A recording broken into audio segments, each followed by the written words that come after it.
So it was. Was it right that Goodell suspended him indefinitely? Yeah. Was that the right move? And indefinitely, I always wonder what that means. I mean, that just means until further notice. Until we decide that you're welcome back. Roger Goodell has proven, if there's anything he's proven over the last couple of years, it's that he's a stickler for bad things, which is fine. I'm fine with that. I mean, Dante Stallworth was driving drunk and killed the poor man crossing the street, and that's a terrible thing. And I have to say I agree. I mean, it's tough, but I mean, I don't think we're keeping it sports, so I'm trying to keep it sports. I don't think that 30 days is enough, but I mean, how do you here's my thing. How do you not suspend him indefinitely and then let somebody that, had the big dog fighting trial and everything? What was Michael Vick's actual suspension from the NFL? Was his indefinitely too? It was indefinitely. Indefinitely. Well, yeah, he's still suspended to this day indefinitely. Yeah. So, I mean, I think it was right. It's tough though. I'm kind of stumbling trying to figure out what I want to say, and I don't know. What do you think? Well, let's look at it this way. Michael Vick basically got suspended indefinitely July of 2007. So let's just say, hypothetically speaking, that he is reinstated in time for training camp this year. Vick, that is. That means he was suspended 2 years for murdering dogs, for training them to fight each other and participate and betting on it and all that, okay? Dante Stallworth killed a man. Dante Stallworth should at least be gone for 3 years then. His punishment should exceed Michael Vick's because his crime was worse than Michael Vick's. And the shame of it is that we already kind of touched on this, is that his actual sentence did not exceed Michael Vick's. It wasn't even close to what Michael Vick did for time. And hopefully he will do his time and all that. But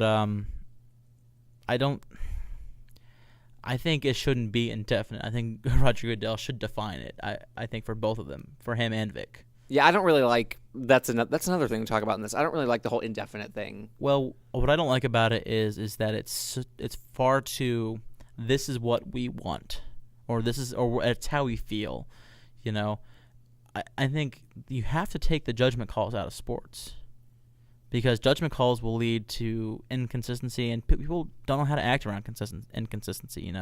It changes what people might do to a certain extent.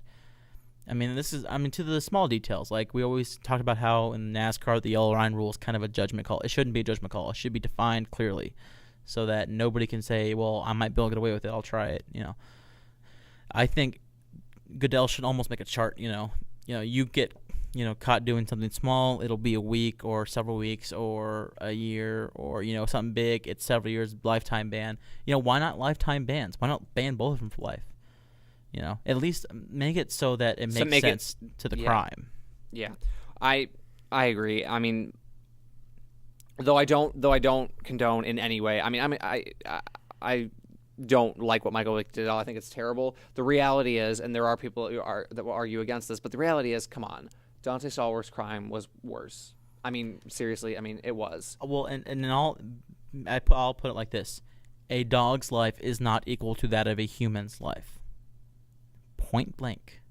And you can't treat them the same.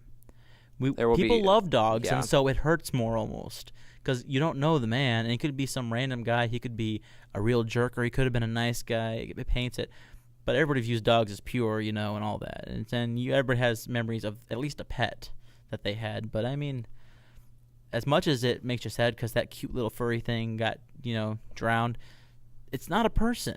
The person who died, somebody killed Dante Stallworth killed a man. He should be punished accordingly, Yeah, no, I agree with you. I love animals. I've done things on animal testing and animal rights and everything, but I agree with you. That sounded really bad for a second there. I've done things on animals. No, but I agree with you though. It's true, and I just don't. I would have a hard time. I would have a hard time if he ended up coming back before Michael Vick.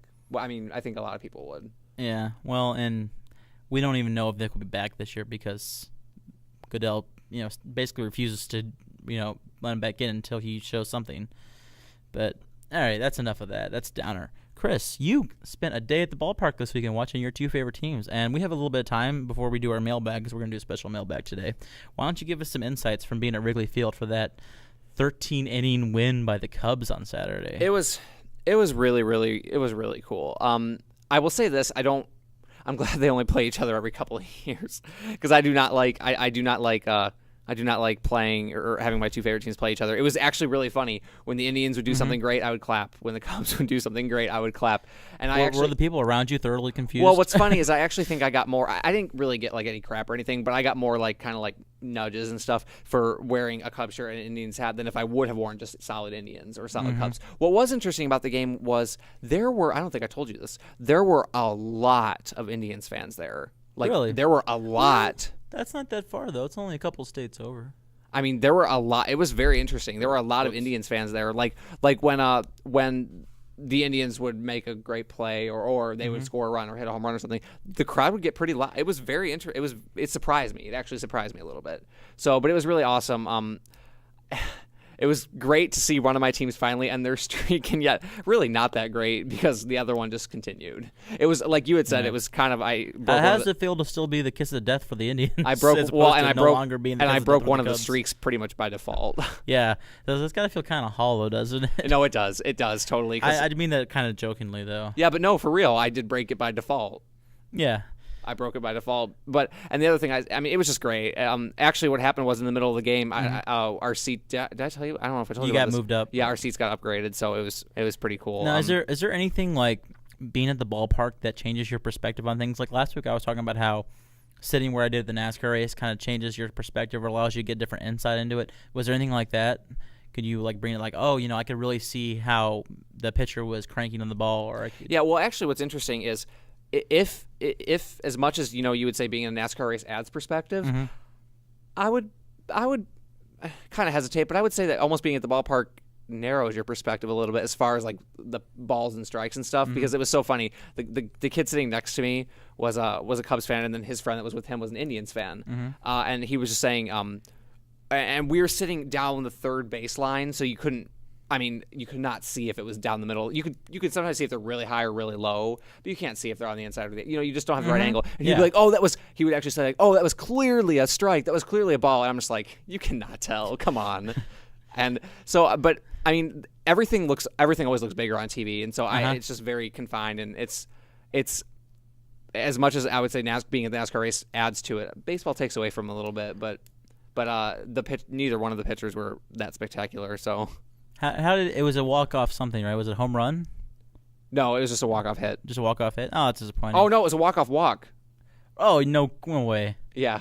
Oh, that's disappointing. Or not actually, that's actually kind of funny. No, I'm sorry. I shouldn't say that. It wasn't a walk-off walk. It was a walk-off wild pitch by Kerry Wood. Oh. Well, what makes me want to think, is he really playing for the Indians or is he playing for the Cubs still? Yeah, well, because he blew the lead on Friday and Saturday. Yeah. I remember watching that game with you on Friday. And you're just like, I can't believe it's actually they're coming back. They're coming back. It happened. And then the joke I got from you and Kyle. Oh, it must be so hard watching your one favorite team come back against your other favorite team. Yeah. Oh no, your favorite team won. So, the one thing I'll say to put a capper on it for the weekend. I had said to you on Friday the one thing I didn't want was one of the two to sweep the other one. Yeah, and that's what happened. And that's what happened. But the only good thing is the Cubs, with the Brewers getting swept, are very close to the division lead now. So it was fun. It was my I've been to several Cubs games this year, and they finally won one. Though, like you said, it's kind of tainted, because it was by default. But yeah. So it was fun. It was fun. All right. Well, unfortunately, I was hoping you had some like really insightful thing to say about being in the ballpark, but what did you want me to say? I don't know. I was hoping maybe you were like, I couldn't believe the way that the catcher was yelling at the batter when he was with the batter. Oh no, it was a pretty standard something game. That you couldn't hear on TV or. I'm sorry, it was a pretty standard game. I was just hoping I was okay. Never mind. Well, anyway. Maybe next time I go to a Cubs game with you. Hopefully there'll be like some like bench clearing brawl. I don't know if I'm ever going back in that park. That park was not fun for a fat guy. Just not a fan. That's not a fat guy friendly baseball park. I'm just gonna leave it like that. All right. Well, right now it seems like sports is kind of winding down. So we've actually received some viewer comments, questions, criticisms as of late. So we're gonna read some of them. We actually have one sitting here that